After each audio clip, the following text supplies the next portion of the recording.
Good morning and welcome to Stitching with Cindy Botts. Today's block is a heart-shaped block turned into the pot holder for the pot holder series. I think this is a great scrap busting project and it is a super simple pattern, so you don't need a written pattern for it, and I'm going to walk you through it. And on the back I even used some squares, again, using up those scraps. All right, so let's get to it. So my squares are 2.5-inch squares, and that's what I used for everything. White 2.5-inch squares, colored 2.5-inch squares. That's all it is. So here at the top of the heart, I just snowballed my 2.5-inch red with a 2.5-inch white by drawing a diagonal line across the center, sewing on the line, trimming it, and pressing it back. And that is just how you place your half square triangles, which what that unit is called.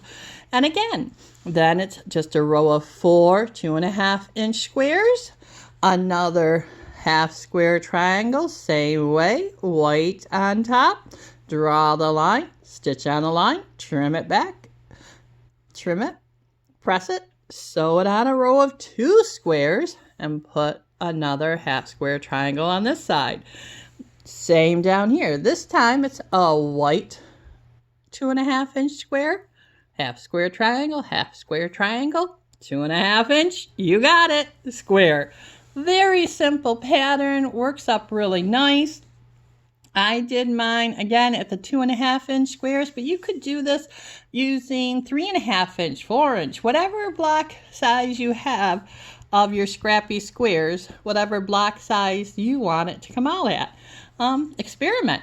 So then the back is just simply a row of 4x4, and I just made rows of 4 2.5-inch squares. Sewed those 4 rows together, and ta-da!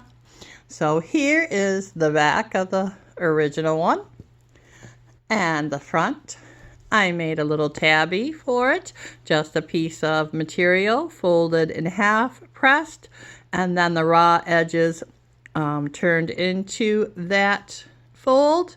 And it's a matter of sticking it in. Don't stick it in right at the corner. That makes your life really tough. Just send it over a little. Right sides of the front and the back together. A layer of flannel, a layer of Insulbrite, and a layer of flannel gets the job done. And then leaving that little turning space when you sew around the 3 sides. Now typically the way I quilt this is before I make my quilt sandwich, I put a layer of flannel behind the top of the pot holder, and I quilt just the top and 1 layer of flannel. Then I make the quilt sandwich and do my 3-side stitching, leaving the opening, pulling it through, top stitching it to close it up. It's up to you. Everybody has their preference. If you want to sew through those layers, it is quite thick, but maybe you got a workhorse of a machine and you want to do it that way. It's all up to you. Hope you have a great Valentine's Day. This is February, so it's just in time for the holiday. You have a great day now. Happy stitching. Hey, please please subscribe and share. Tell your friends. And if you wanted to put in the comments a comment or a picture of one of your heart pot holders, that would be great too. You have a great day now. Bye, y'all.